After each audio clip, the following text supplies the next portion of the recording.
న్యాయాధిపతులు 9వ అధ్యాయము. యెరుబ్బయలు కుమారుడైన అబీమెలెకు షెకెములోనున్న తన తల్లి సహోదరుల యొద్దకు పోయి వారితోనూ తన తల్లి పితరుల కుటుంబీకులందరితోనూ, మీరు దయచేసి షెకెము యజమానులందరూ వినునట్లు వారితో మాట్లాడి, మీకేది మంచిది? యెరుబ్బయలు యొక్క కుమారులైన 70 మంది మనుషులందరూ మిమ్మును ఏలుట మంచిదా? ఒక్క మనుష్యుడు మిమ్మును ఏలుట మంచిదా? నేను మీ రక్త సంబంధినని జ్ఞాపకం చేసుకొనుడి అని పలుకుడనెను. అతని తల్లి సహోదరులు అతని గూర్చి షెకెము యజమానులు వినునట్లు ఆ మాటలన్నీ చెప్పగా, వారు ఇతడు మన సహోదరుడు అనుకొని తమ హృదయము అబీమెలెకు తట్టు త్రిప్పుకొనిరి. అప్పుడు వారు బయల్బెరీతు గుడిలో నుండి 70 తులముల వెండి తెచ్చి అతనికియ్యగా, వాటితో అబీమెలెకు అల్లరి జనమును కూలికి పెట్టుకొనెను. వారు అతని వశమున నుండిరి. తరువాత అతడు ఓఫ్రాలోనున్న తన తండ్రి ఇంటికి పోయి యెరుబ్బయలు కుమారులను తన సహోదరులునైన ఆ 70 మంది మనుషులను ఒక్క రాతి మీద చంపెను. యెరుబ్బయలు చిన్న కుమారుడైన యోతాము మాత్రమే దాగియుండి తప్పించుకొనెను. తర్వాత షెకెము యజమానులందరును మిల్లో ఇంటివారందరును కూడి వచ్చి షెకెములోనున్న మస్తకి వృక్షము క్రింద దండుపాళెమునొద్ద అబీమెలెకును రాజుగా నియమించిరి. అది యోతామునకు తెలియబడినప్పుడు అతడు పోయి గెరిజీము కొండ కొప్పున నిలిచి ఎలుగెత్తి పిలిచి వారితో ఇట్లనెను, షెకెము యజమానులారా, మీరు నా మాట వినిన ఎడల దేవుడు మీ మాట వినును. చెట్లు తమ మీద రాజును ఒకనిని అభిషేకించుకొనవలెనను మనస్సు కలిగి బయలుదేరి మమ్మను ఏలుమని ఒలీవ చెట్టు నడగగా, ఒలీవ చెట్టు దేవునిని మానవులను దేనివలన నరులు సన్మానించుతురో ఆ నా తైలము నీయక మాని చెట్ల మీద రాజునయుండి ఇటు అటు ఊగుటకు నేను వచ్చెదనా అని వాటితో అనెను. అప్పుడు చెట్లు, నీవు వచ్చి మమ్మను ఏలుమని అంజూరపు చెట్టు నడగగా, అంజూరపు చెట్టు, చెట్ల మీద రాజునయుండి ఇటు అటు ఊగుటకు నా మాధుర్యమును నా మంచి ఫలమును నేనియ్యక మానుదునా అని వాటితో అనెను. అటు తర్వాత చెట్లు, నీవు వచ్చి మమ్మును ఏలమని ద్రాక్షవల్లి నడుగగా, ద్రాక్షవల్లి, దేవునిని మానవులను సంతోషపెట్టు నా ద్రాక్షరసమును నేనియ్యక మాని చెట్ల మీద రాజునయుండి ఇటు అటు ఊగుటకు నేను వచ్చెదనా అని వాటితో అనెను. అప్పుడు చెట్లన్నీయు నీవు వచ్చి మమ్మును ఏలుమని ముండ్ల పొద యొద్ద మనవి చేయగా, ముండ్ల పొద, మీరు నిజముగా నన్ను మీ మీద రాజుగా నియమించుకొనగోరిన ఎడల రండి, నా నీడను ఆశ్రయించుడి, లేదా అగ్ని నాలో నుండి బయలుదేరి లెబానోను దేవదారు చెట్లను కాల్చివేయనని చెట్లతో చెప్పెను. నా తండ్రి మీ నిమిత్తము తన ప్రాణమును నిర్లక్ష్యపెట్టి యుద్ధము చేసి మిద్యానీయుల చేతిలో నుండి మిమ్మును విడిపించెను. అయితే మీరు నా తండ్రి కుటుంబము మీదకి లేచి ఒక రాతి మీద అతని కుమారులైన 70 మంది మనుషులను చంపి అతని పనికత్తె కుమారుడైన అబీమెలెకు మీ సహోదరుడైనందున షెకెము వారి మీద అతనిని రాజుగా నియమించియున్నారు. యెరుబ్బయలు ఎడలను అతని ఇంటివారి ఎడలను మీరు ఉపకారము చేయకయు, అతడు చేసిన క్రియలకు మీరు ప్రతిక్రియ చేయకయు అబీమెలెకును రాజుగా నియమించుకొనిన విషయములో మీరు న్యాయముగాను యథార్థముగాను ప్రవర్తించిన ఎడల, నేడు మీరు యెరుబ్బయలు ఎడలను అతని ఇంటివారి ఎడలను సత్యముగాను యథార్థముగాను ప్రవర్తించిన ఎడల అబీమెలెకునందు సంతోషించుడి, అతడు మీ యందు సంతోషించునుగాక. లేని ఎడల అబీమెలెకు నుండి అగ్ని బయలుదేరి షెకెము వారిని మిల్లో ఇంటివారిని కాల్చివేయునుగాక. షెకెము వారిలో నుండియు మిల్లో ఇంటి నుండియు అగ్ని బయలుదేరి అబీమెలెకును దహించునుగాక అని చెప్పి తన సహోదరుడైన అబీమెలెకునకు భయపడి యోతాము పారిపోయి బెయేరునకు వెళ్లి అక్కడ నివసించెను. అబీమెలెకు 3 సంవత్సరములు ఇశ్రాయేలీయుల మీద ఏలిక అయ్యుండెను. అప్పుడు యెరుబ్బయలు 70 మంది కుమారులకు చేయబడిన ద్రోహ ఫలము వారిని చంపిన అబీమెలెకును వారి సహోదరుని మీదికిని, అతడు తన సహోదరులను చంపునట్లు అతని చేతులను బలపరిచిన షెకెము యజమానుల మీదికిని వచ్చున్నట్లును, వారు చేసిన ప్రాణహత్య వారి మీద వచ్చున్నట్లును దేవుడు అబీమెలెకునకును షెకెము యజమానులకును వైరము కలుగుటకై వారి మీదికి దురాత్మను పంపెను. అప్పుడు షెకెము యజమానులు అబీమెలకును వంచిరి. ఎట్లనగా షెకెము యజమానులు కొండ శిఖరముల మీద అతని కొరకు మాటుగాండ్లను ఉంచి ఆ మార్గమున తమకు సమీపించిన వారినందరినీ దోచుకొనిరి. అది అబీమెలకునకు తెలుపబడెను.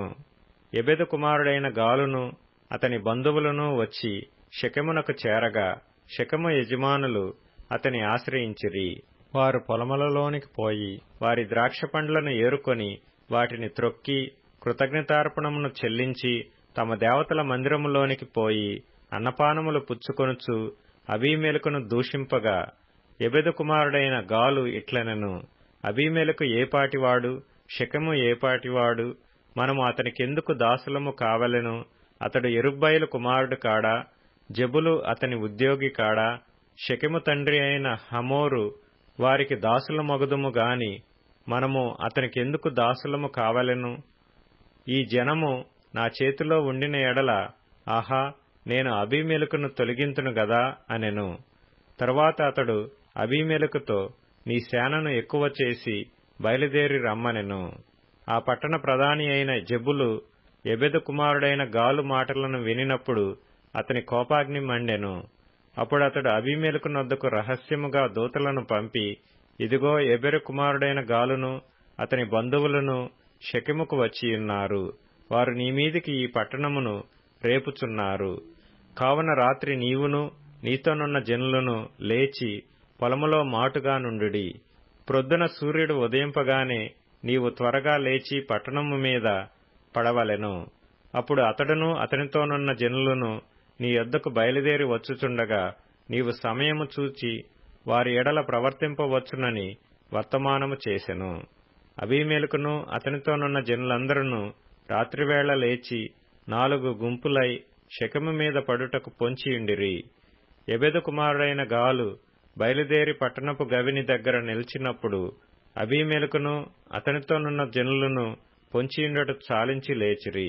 గాలు ఆ జనులను చూచి జెబులుతో, ఇదిగో జనులు కొండ శిఖరముల మీద నుండి దిగివచ్చుచున్నారనగా జెబులు, కొండల ఛాయలు మనుషులను పోలి నీకు కనబడుచున్నవని అతనితో చెప్పెను.